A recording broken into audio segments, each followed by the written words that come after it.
哋一齊嚟睇下 Part A 嘅題目啦。順便今日嘅主題就係點樣寫好一個 Thank you letter，點樣先可以令你嘅作文呢係內容充實，而且咧係有意義啦。好，點樣先可以得到高分嘅內容咧？喺一篇 Thank you letter 入邊，咁我哋一齊嚟望下啦。首先咧，任何呢一種類型嘅題目咧，Part A 類啦，我會話其實最緊要咧就係你會有真實嘅感覺，即係你感覺唔係吹出嚟嘅，係真嘅，係啦，真嘅體驗。咁可以點先可以做到真咧？唔似吹水咧，其實就係要有好多同生活真係有關啦，或者係真係似嗰個 situation之類嘅生字嘅。一陣間咧，我會俾兩篇嘅範文大家去分享啦。咁我會邊咧講俾大家聽點樣先會做得好啦。嗱，咁所以第一樣嘢咧，我哋就係要夠真，記住咯喎。OK，好啦，咁第二樣嘢啦，我哋要做咩咧？第二樣嘢就係咧，要佢係有意義嘅。OK，有 meaning 嘅。點樣叫做有 meaning 咧？有 meaning，例如話睇到你嘅成長啦，係啦，或者咧係有一啲 failure 喺入面嘅，係啦。OK，咁咧呢個我哋係非常之緊要，咁麻煩你哋都記住啦。點解需要有 meaning 啊？因為你呢個 thank you letter，你係因為有啲得着，你先要多謝人嘅嘛。如果唔係，你都好唔真誠啦，係咪？如果人哋就咁話帶你行咗個 office 兩轉咁你好多謝佢，咁冇意思啦，係咪？咁所以我哋一定咧係要有 meaning 喺入邊啦。好，咁我哋嚟睇下咯喎。嗱，今次咧呢一篇咧，我哋就係關於咩啊？關於咧你一個job shadowing 啦，或者一個 internship 嘅 experience 啦，係咪 work experience 嘅一個 placement？咁咧係幾時發生嘅咧？暑假嘅時候發生。OK，好啦，咁原來咧你有一個 mentor 啦，咁個 mentor 咧就係帶住你嘅咁樣。OK，好啦，咁首先你要講多謝，咁呢個好簡單，你可以喺第一段就已經可以做到啦。當然啦，你喺 last paragraph 嘅時候可以再重新多一次多謝佢啦。咁呢一個基本結構啦。好啦，跟住啦，你喺內文嗰度咧就去講翻咧中間呢兩樣嘢。當我哋睇到呢條題目嘅時候咧，其實如果你本身嘅詞語好少咧，你好難寫得好嘅。點解咧？因為當你真係要翻一個 placement，當然乜嘢工都得啦。但係如果你本身詞語少嘅話，你好難寫得真，係咪？所以嗱，我當你嗰個 placement 係喺一個 iBank 嗰度翻工。好啦，咁喺 iBank 入邊有啲咩相關嘅詞語係會令到你寫得真咧？係咪？係啦，咁所以點解我平時話草生字好重要啦？咁我建議你個方向就會係你喺你個腦入邊首先諗下有啲乜嘢生字 ，OK？ 有啲咩生字你係最多最熟嘅？例如你平時好中意煮飯，你識好多關於煮食方面嘅生字嘅，咁麻煩可能你個 placement 會關於係做廚師做餐廳。OK， 好啦，咁如果你話唔係喎，我平時識好多酒店嘅，係啦，因為你嘅興趣係酒店啊，或者你嘅興趣係巴士、火車咁樣，咁你知道嗰一類型嘅生字比較多嘅話，麻煩你相關嗰個 work experience 就同你熟嘅生字多嘅個行業有關啦，係啦，咁樣係你最大機會寫得最真，因為你相關嘅詞彙最多。OK，咁所以咧，我哋構思嘅時候咧，乜嘢工好咧，就係你最熟嗰份工。如果唔係咧，你寫唔到好真㗎。OK，係啦，好，咁跟住啦，去到 meaning 嗰方面咯喎 ，meaning 啦容易啦，反而就因為其實呢啲咧本身可以事前準備嘅。OK，你幻想一下啦 ，Part A 咧通常都係生活類有關啦，咁所以咧你寫得真之餘咧，通常都係同成長向啦，或者點樣可以表達你有一個比較 positive嘅一個人生觀啊，或者一啲成長嘅價值啦。OK，咁所以呢一啲其實都係嗰啲行嘢嚟㗎啦。嗱，一陣間咧，我哋睇嗰兩篇 sample 都會有好多例子嘅。好啦，咁我哋一齊嚟睇下個格式啦。首先咧，佢應該會係一篇 formal writing 啦，又或者係 semi-formal 嘅。OK，咁因為始終佢係一個 mentor 啦，咁你係要多謝佢咧，你就係會比較正式少少。咁所以我哋咧就應該係Dear 啦，跟住後面係佢嘅 surname 係啦。OK，例如話 Mr 啦，跟住咧就係佢個 surname 例如 Mr Chan 咁樣。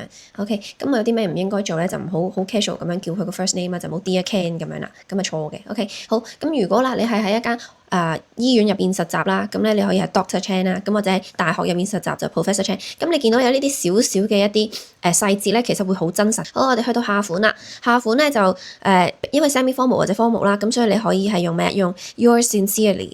因為你知道佢個姓氏嘅 ，OK， 你知道佢係邊個，咁或者咧你可以用 best regards、kind regards 呢啲比較正式少少啦嚇嘅一啲下款啦。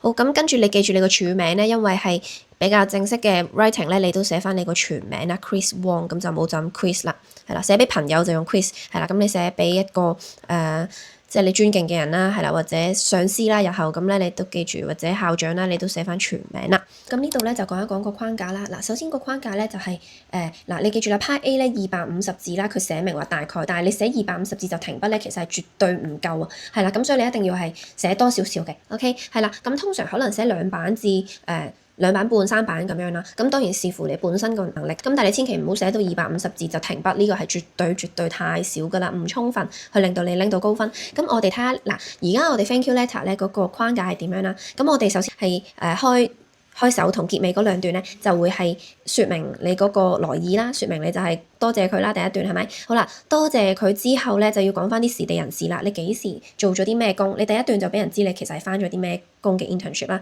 咁跟住啦，關於啲乜嘢啊之類啦。OK，好，咁佢最尾嗰段咧就係再次多謝佢嗱。呢一段嘅嘢全部都可以背嘅。OK，係啦，即係嗰啲句式咧，好真誠嘅句式咧就背，因為你 paper 3其實都耐唔耐會有呢一類型嘅嘢要寫，咁所以你背咗佢咧唔好使用腦㗎啦。OK，好，咁跟住我哋就去講中間啦喎，中間咧你可以寫3段至4段啦，咁當然唔會話好長嘅 paragraph，但係就可能係關於本身咧我哋內容咧題目要求嗰2點啦。OK，係啦，咁我哋咧就一齊嚟睇下咧我哋嗰個範文啦。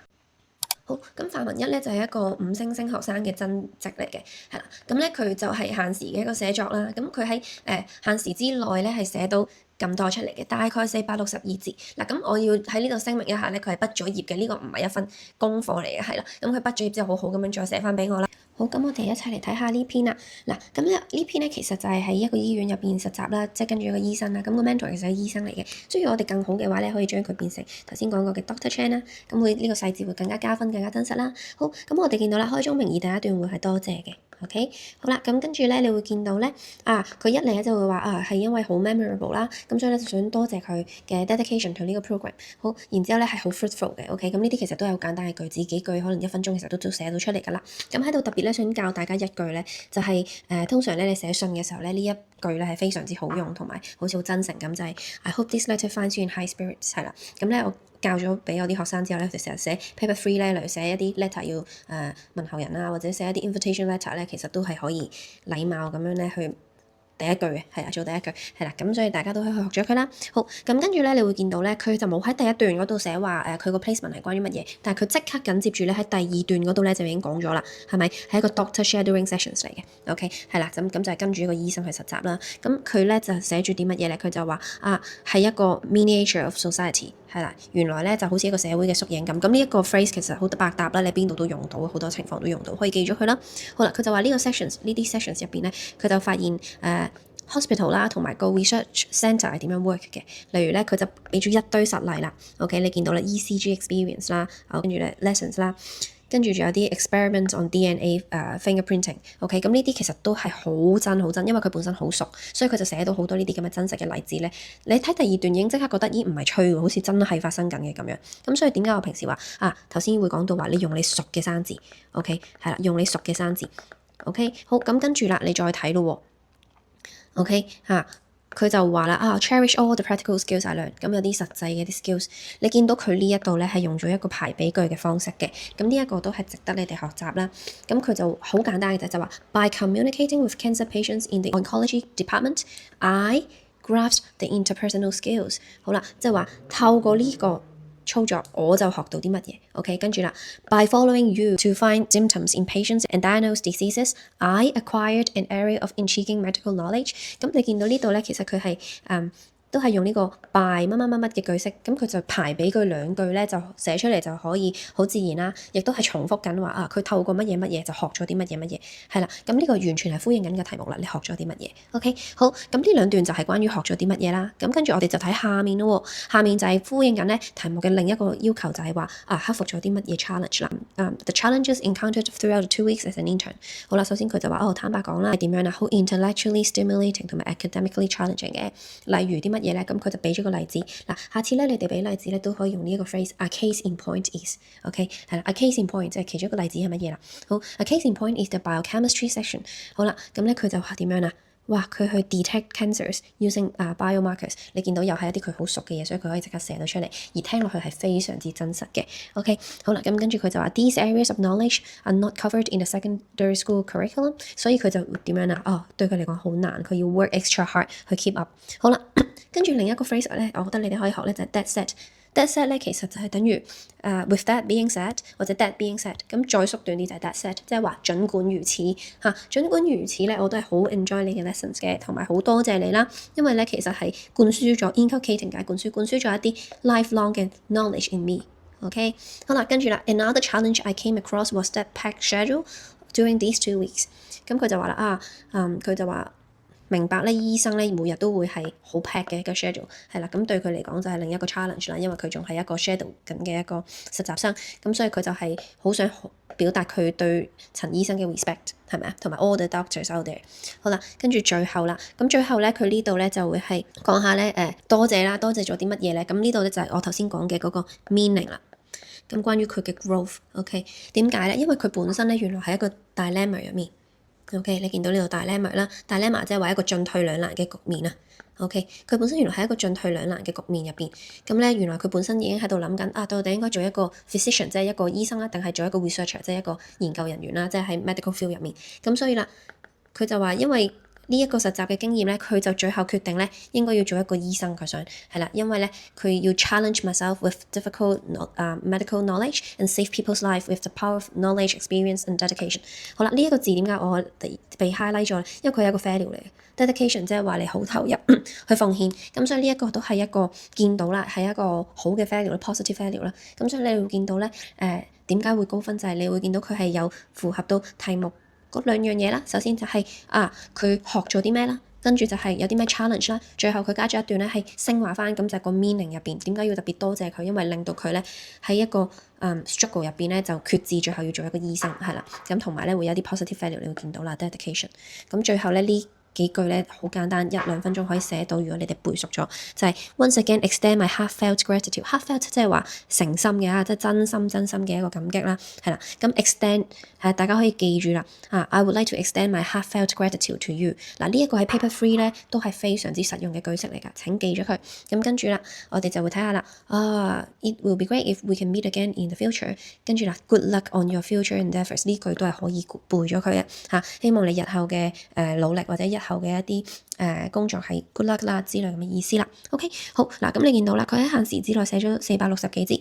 咁當然我哋平時都係好多訓練啦，咁所以佢先可以寫到咁快啦。咁另外咧就係佢係用緊佢好熟嘅生字，因為其實佢而家讀緊醫咁，所以佢喺中學嘅時候咧已經都好多呢啲生字咧係熟晒嘅，咁所以佢係好容易就會寫到呢啲 content 出嚟。咁但係如果你本身涉獵嘅生字可能比較多係煮食啊，即係你平時中意睇 cooking videos 咧，咁你可能寫做廚師，寫喺廚房啦，咁其實都可以做到類似嘅效果嘅。OK， 好啦，咁而家我哋睇下另一篇啦。好，另一篇咧今次就係關於一個咩咧？今次咧就會關於一個記者啦 reporter。OK， 咁關於啲咩嘅咧？好啦，你就睇下咯喎。好，咁首先咧，佢就係寫俾呢個 Miss Chan 啦。I hope this letter finds you well。另一句OK， 另一句非常之百搭嘅句子啊。當你寫信嘅時候咧，係問候人哋咧，第一句咧，你就可以話 I hope this letter finds you well。咁就總好過你用 How are you 係咪？係啦，或者咧，我哋頭先嗰句 I hope this letter finds you in high spirits。係啦 ，OK， 好，咁跟住啦，又係啦，呢一個 paragraph 咧就好濃縮講咗俾你聽咧，佢份 internship 係關於啲乜嘢㗎啦？佢係一個 Hong Kong Times 嘅一個報章雜誌啦，係啦，裡面嗰度返工嘅。OK，咁佢用咗一啲去 adjective 去 describe 咧 unforgettable、eye-opening。OK，咁跟住咧又係啦，開明來意就係點樣啦？係多謝佢嘅，係啦，多謝佢嘅 guidance 啦、patience、encouragement 咁樣，係啦，好，咁跟住咧，我哋就去睇下第一段啦。第一段咧，佢就會講佢學咗啲乜嘢啦，係咪？咁佢會有一啲好真實嘅一啲生字出嚟啦，令到佢睇落去冇咁假啦。Newsroom shadowing sessions，OK，喺個直播室、新聞室裏面咧，就去跟住嚟學習啦。咁佢就話點解啊？例如話好 fast pace 嘅個 industry，OK，跟住咧佢就會用咗3個例子。Sitting in on morning editorial meetings。Okay, helping to translate Chinese press releases into English and observing how breaking news was handled。好啦，呢3個咧都係例子咧，係喺 newsroom 入邊或者佢呢個 internship 入邊咧會做嘅任務嚟嘅。咁所以咧，你見到啦，佢先俾3個。OK， 佢先俾3個。好啦，咁我哋咧呢啲咧叫做乜嘢咧？咁而家就教大家一招啦。呢招咧就叫做 The Magic of Three。佢一舉例咧就舉3個例子。OK， 好啦，咁咧佢俾咗3個實例，會做啲乜嘢 ？OK，editorial meetings 係啦，將啲中文嘅一啲 press release 中文嘅新聞稿譯做英文啦，跟住同埋咧要去觀察下咧嗰啲 breaking news 咧係點樣去 handle 嘅。好啦，佢俾完呢3個例子之後咧，佢用一個 colon， 佢就話啦。These tasks gave me a clearer picture of how journalists work under real-time pressure。一啲壓力之下點樣去完成呢一啲任務啦。好嗱，咁所以你哋用呢個句式咧係非常之好用實用啦。一陣間我哋會再講。咁但係你記住先啦。咁即係一次過俾3個例子啦，好真嘅例子，然之後用一個 colon 再總結下呢啲 task 咧係點樣幫到你，點樣學咗啲乜嘢啦。OK， 好。跟住咧，佢就另一個咧就講佢當時做實習做咗啲乜嘢喎，學咗啲乜嘢喎？OK，佢就話啦，好 enjoy 咧，跟住你咧，陪住你咧，就喺香港嘅城市裏面咧，就完成一啲 reporting assignments 啦。好啦，跟住繼續用咗 Magic of Three 呢一個技巧啦。Whether it was interviewing small business owners in Jamshid Po，係啦，咁你見到啦，佢就係實例啦，OK，深水埗啦，帶一啲實際香港地方出嚟啦。Covering a community art event in Central，另一個香港嘅地方中環嚇，or speaking to commuters about transport policies，咁呢啲都係一啲咧好似好真嘅一啲實際語境。跟住就話啦，I learned how important it is to listen with empathy and communicate with professionalism。呢啲就係啲咩啊？我頭先講咗嘅一啲升華類嘅一啲 value 寫翻出嚟。有啲咩 value 你學咗 ？OK， 好啦，咁跟住啦 ，watching how you approach interviewees politely 嚇，佢話望下你點樣去approach 啲 interviewees 啦、受訪者啦，就算喺好嘈嘅街或者喺好緊迫嘅一啲 deadline 嘅情景之下，你都係好禮貌嘅，就教咗我乜嘢咧 ？Journalism is not just about writing, but about connecting with people。咁你見到啦。呢一個句式其實都好實用啊，OK，嘟is not just about A but about B， 係啦，咁呢個句式我哋一陣間都可以再講講啦。好，咁你見到咧，佢喺呢一度咧提供咗啲乜嘢咧？OK，我哋一齊嚟分析下。喺呢兩段入邊，佢提供咗實際嘅例子、實例。除咗實例之外咧，佢仲會咧結合埋 value，所以佢學嘅嘢咧就會係一啲實際嘅嘢啦。OK，然之後再結合一啲 value 出嚟。OK，咁所以點解咧就會覺得佢 learn 嘅嘢好似寫得好好咁樣啦？OK，好啦，咁跟住去到下面咯喎。下面就係講緊一啲 challenge 啦，佢點樣用一個 topic sentence 去 indicate 咧？就會話 both exciting and challenging。咁呢度一睇就知你扣緊題哦。關於個 challenge 啦，好佢話honestly 其實咧都係有佢嘅困難喺度嘅。The newsroom pace was intense， 好密集係咪啊？佢個速度係好密集嘅。So I often struggle to keep up with the amount of information。所以咧佢係好 struggle 咧要去跟到咁多嘅資訊啦，係咪啊？點解？因為你要 verify 去認證啊，喺咁短嘅時間要認證呢一啲 information 真定假啦。所以咧佢就好 appreciate 佢個 mentor 點樣好有耐性咁樣咧去逐步教佢點樣去 fact check 啦，OK，about fact checking。咁而家其實成日都講呢個資訊素養啦，咁所以平時留意開新聞嘅同學其實係容易寫到呢一啲生字出嚟嘅 fact checking 啦 ，verify 一啲 news 啦，OK， 好，咁跟住咧同埋咧另一個 value 啦呢度 OK 係點樣啦 ？Think critically，OK，另一個 value，instead of rushing through my notes，唔好淨係喺你自己啲筆記入邊好快咁樣就出咗嚟，而係你應該要有批判性思考。咁呢一個都係一個好嘅 value 或者一個好嘅 quality 嚟嘅。好，咁所以咧就幫到佢啦。好，跟住最後啦，又繼續升華翻個 growth 啦。你見到 OK 好多謝你啦。點解啊？因為咧。其實佢喺佢呢個 placement 之前，其實佢都唔係好知道自己想做啲咩㗎。佢淨係鍾意寫嘢，同埋鍾意去 observe 人哋，但係佢就唔知自己想做啲乜嘢。好啦，呢2個禮拜之後，佢而家點樣啦？決志咧就要 pursue journalism 或者 communication at university 啦，可能做一啲傳媒、傳播之類嘅一啲工作，或者喺大學讀呢啲科目啦，係啦。因為咧佢想點樣啊？佢想 reflect。因為都係 Hong Kong context 啦，咁大家都可以試下咁樣寫啦，就係 reflect the voices of ordinary Hong Kongers， 係啦，想咧幫一啲普遍嘅市民啦、普遍嘅香港人咧就去表達下佢哋嘅聲音。好啦，咁其實咁樣都係一個升華嚟嘅。好，咁賦予咗自己一個責任或者動機或者任務啦。好，咁跟住咧最後啦，呢度又係啦，唔係好使用腦嘅，點解啊？記嘅啫，OK 點啊？最後再多謝佢一次啦，跟住點樣咧 ？I wish you continued success in your reporting career。希望你有持續嘅成功啦。OK，跟住同埋點樣啦？希望我哋將來咧會喺我哋人生嘅路上再相遇。呢啲全部其實你記咗佢咧，基本上好多情況你都可以用嘅，非常之百搭哈。OK，好，咁我哋而家咧就去講下有啲咩生字，有啲咩句式咧你可以再用啦。我哋重溫一下咯喎。咁一齊咧嚟睇下有啲咩百搭嘅句式可以背。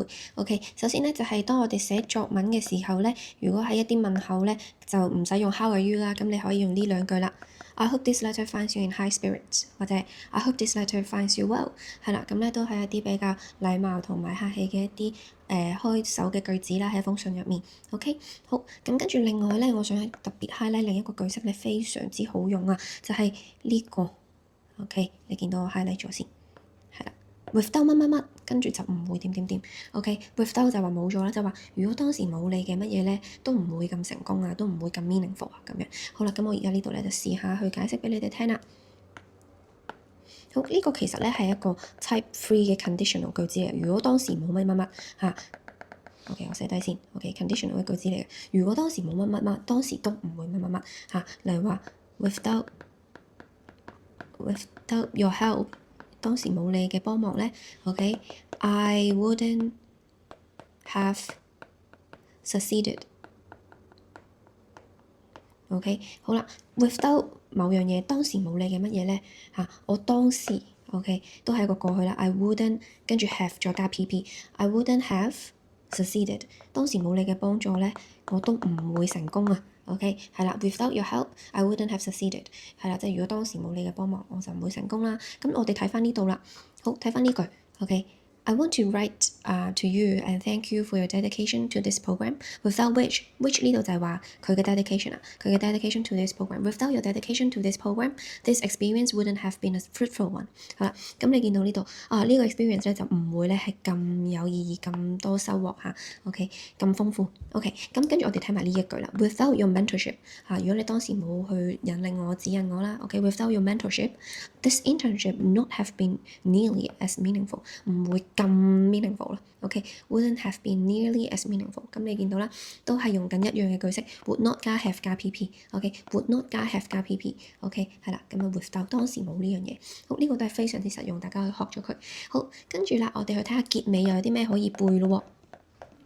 結尾嗰度，咁咧，我覺得paper 3啊，即係你有時可能係要同人哋一啲交流啦，或者 paper 2你一啲 thank you letter，咁我哋寫一啲信咧，我覺得都係一個比較成熟嘅一個句式啦，就係 I wish you continued success in your career， 或者 I wish you continued success in 乜乜乜in 啲乜嘢咧，喺邊度嘅一啲成功咧，跟住同埋乜嘢啊？希望將來咧我哋會再遇見啦，係啦。Hope our paths will cross again in the future。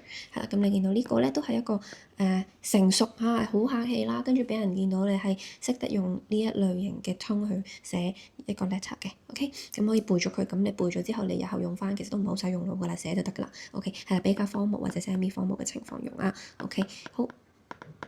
咁啊，寫低啦，大家記住咯喎。好啦，跟住咧就去到咧有啲咩句式嘅結構咧，你哋可以去參考或者可以去利用啦。好，第一咧就係呢個排比組合，係啦，中文係咪叫排比咧？排比嘅組合就係 by 乜乜乜乜乜乜，跟住咧 comma，跟住我學識咗啲乜嘢。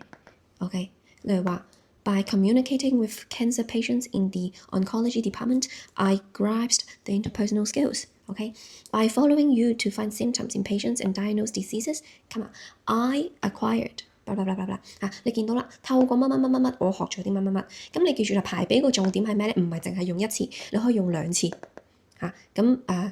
3次都得啦，當然係啦，視乎你有幾多時間或者你諗到啲幾多嘢啦。OK，咁你記住用2至3次啦，4次就太多啦嚇。OK，咁所以啦，個重點係用2至3次。其實咧呢個句式係相對簡單，但係咧當你擺埋一齊用，而裡面咧好多實例，而裡面好多實例嘅情況之下咧OK，其實會好真實，同埋咧呈現出嚟個效果都係好唔錯嘅，咁所以大家可以試下啦。好，咁跟住啦，另一個句式啦，另一個句式咧就係The magic of three，OK，係啦，另一個技巧啦，或者係寫作技巧，句式或者一個寫作技巧啦，就係 magic of three，咁就一次過咧答3個例子出嚟 ，OK。好，一次答3個例子出嚟，然之後咧即係3個例子啦 A、B 跟住 C， 然之後咧我哋用 colon 跟住總結佢啦，佢哋係點樣 ？They 跟住一個短句 ，OK，唔好寫到太冗長太複雜呢度咧我要一個短句嚟嘅 ，OK， 係啦，呢度前面3個例子咧就係要清楚嘅 ，OK，A、B， 咁你最好中間會有一個 comma 去分隔翻佢啦 ，A、B and C， 跟住 colon。跟住咧一個短句 ，OK， 唔好太複雜，因為其實呢個結構已經夠複雜㗎啦。如果你後面呢度咧都係好長嘅話咧，其實個 marker 會睇到好 confuse 啦，同埋會扣分嘅。咁所以要用得好咧，你係要記住你係清晰可見嘅啲嘢。OK， 好啦，咁我哋一齊嚟睇多一次呢個例句啦。Sitting in on morning editorial meetings， 好啦，一個簡單嘅 journal phrase 啦，另一個簡單嘅 journal phrase 啦 ，helping to translate Chinese press releases into English， 冇任何花巧嘅。生字嘅冇深字嘅 ，observing how breaking news was handled， 全部都係實際上發生嘅嘢，唔需要用啲好花巧嘅一啲字，純粹係關於新聞，係關於呢個傳媒嘅工作。咁跟住咧，佢就 colon 啦呢度 colon。These tasks，OK，give me a clearer picture of how journalists work。OK， 好啦，呢度係一個簡單嘅句子，咁大家可以學下啦。OK， 好，咁跟住我哋去到下一個句式咯。另一個句式咧都係乜嘢啊？都係一個 magic of three 啊。好，我哋嚟睇下呢一個點樣去用咯喎。佢今次咧就係用 whether，OK，whether it was 或者 it is 啦，whether it is A、B or C。OK， 跟住佢就學咗啲乜嘢，咁所以咧呢個咧你都可以去試下用嘅，whether it is 或者 it was 啦，咁視乎你時序啦，即係講緊而家定係將來，或者將來就 will be 啦，或者講緊過去啦。OK， 好啦，跟住咧就係 A、B or C。OK， 係啦，咁咧你就見到咧3個例子啦，又係 OK，whether is A、B or C， 跟住 comma。跟住你就繼續你個短句啦，你學咗啲乜嘢啊？例如咁樣，好，我哋睇多一次呢句咯喎。Whether it was interviewing small business owners in Sham Shui Po, covering a community art event in Central, or speaking to commuters about transport policies。咁你見到啦，呢度有3個例子，都係一啲 gerund phrase 嚟嘅。OK，3個 gerund phrase 之後佢點樣啊？comma 跟住 I learned how important it is to listen with empathy and communicate with professionalism。